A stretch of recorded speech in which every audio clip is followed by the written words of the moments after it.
Voilà, j'aimerais aussi parler d'un concept qui est très important.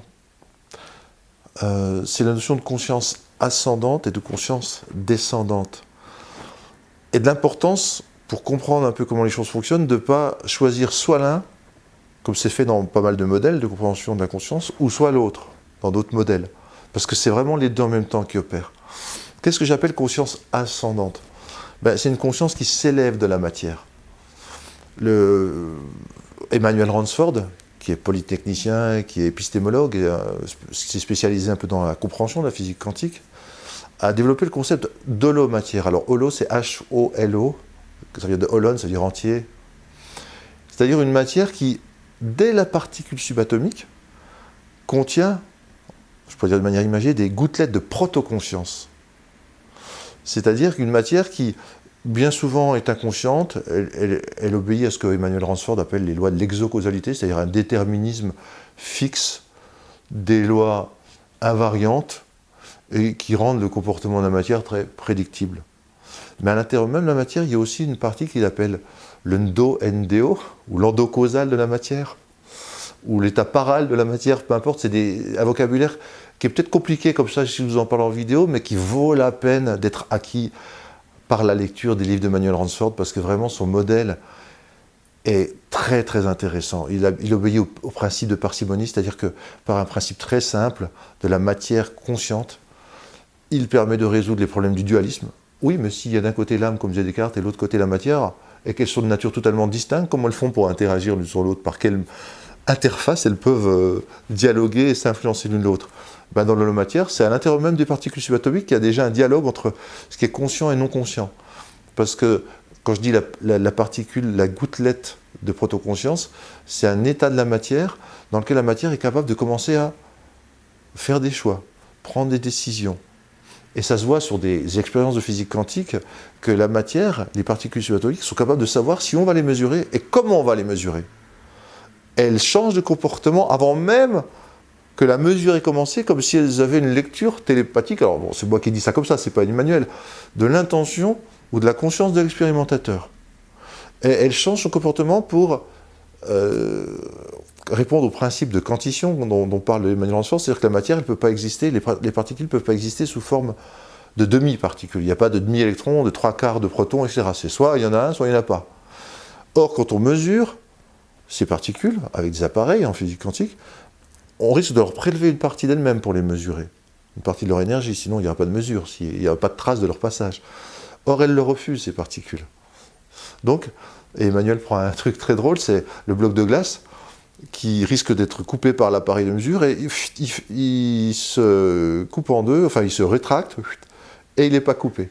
C'est-à-dire que d'onde étalée, donc si elle est étalée, elle est sécable par l'appareil, il devient particule localisée, focalisée dans l'espace, donc il échappe à la découpe par l'appareil de mesure. Donc ça, c'est à l'intérieur de la particule subatomique que ça se décide, ce comportement, ce saut quantique, de passer d'une onde superposée en une particule focalisée, localisée.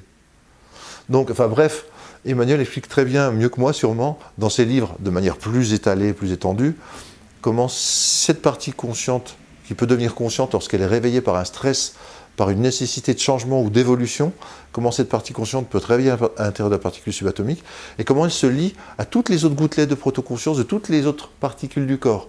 Ce qui fait que par liaison, par complexification, il y a une conscience émergente dans le corps. Et on sait, tous les gens qui font de la thérapie psychocorporelle le savent, je parlais du focusing, du TIPI, mais ça peut être faire de la thérapie néo-reichienne, ce qu'on appelle la végétothérapie, ou de la psychologie biodynamique, pour parler des principales écoles de thérapie corporelle en France, que le corps est intelligent. Que le corps, chaque organe a son intelligence propre. Quand la médecine chinoise, il dit le rein s'occupe de la peur, etc., le foie de la colère, machin, de traitement d'émotions particulières, de même qu'on a découvert qu'il y avait un cerveau ici, mais aussi dans le cœur, mais dans les intestins. Bientôt, on découvrira qu'il y en a dans le sexe, dans le foie, dans des centres d'intelligence et de conscience. Donc le corps a vraiment une conscience qui vient de lui-même, qui est émergente. Et le modèle descendant, c'est quoi? C'est qu'il y a une conscience qui vient d'en haut, enfin d'en haut, c'est pour simplifier, qu'on pourrait appeler l'âme, et qui vient s'articuler avec cette conscience du corps. Parce que ce que Emmanuel Ransford appelle le ndo, ou l'endocausal de la particule subatomique, c'est la partie qui est capable de conscience, de choix, de décision, de comportement aléatoire, parce qu'il est plus soumis à une exocausalité qui est fixe, donc on sait très bien ce que va faire la particule, mais là c'est le choix, donc ça devient de l'aléatoire, mais qui n'est pas en fait lié au hasard, qui est lié au fait que c'est la particule qui décide, c'est pas le physicien, donc on ne sait pas à l'avance ce que va faire la particule. C'est pour ça que c'est aléatoire, apparemment, le comportement des particules subatomiques. Donc ce ndo, c'est le même dans l'âme. Moi j'appelle ça l'ascenseur d'une do. C'est-à-dire ça relie tout l'univers, de l'alpha à l'oméga de la particule au cosmos. C'est la même substance conscientielle qui est présente sous forme de particules, de gouttelettes dans les particules, comme sous forme de grands amas dans la matrice unitaire. Là d'où viennent tous les autres champs. Là d'où c'est différencié l'âme. On pourrait voir ça, le champ originel conscientiel, comme le soleil, c'est une image, et tous les autres champs qui en ont dérivé, ça peut être le champ électromagnétique, le champ gravitationnel, la force nucléaire faible, la force nucléaire forte, enfin, puis après plus loin, parce que ça a permis la constitution de l'univers, ces champs, et après plus loin, les différents champs intelligents et autonomes, qu'on pourrait appeler les esprits dans le chamanisme, et les âmes pour les humains. En tout cas, tous ces champs de conscience, pour qu'ils s'incarnent, pour qu'ils interagissent avec la matière, il faut bien qu'il y ait une interface. Il y a une matière bête et morte et une conscience là, ok, comment l'âme s'accroche au corps, faut expliquer. Et bien là c'est simple, c'est le même dos, donc c'est le même dos qui parcourt tout, le dos, la partie consciente.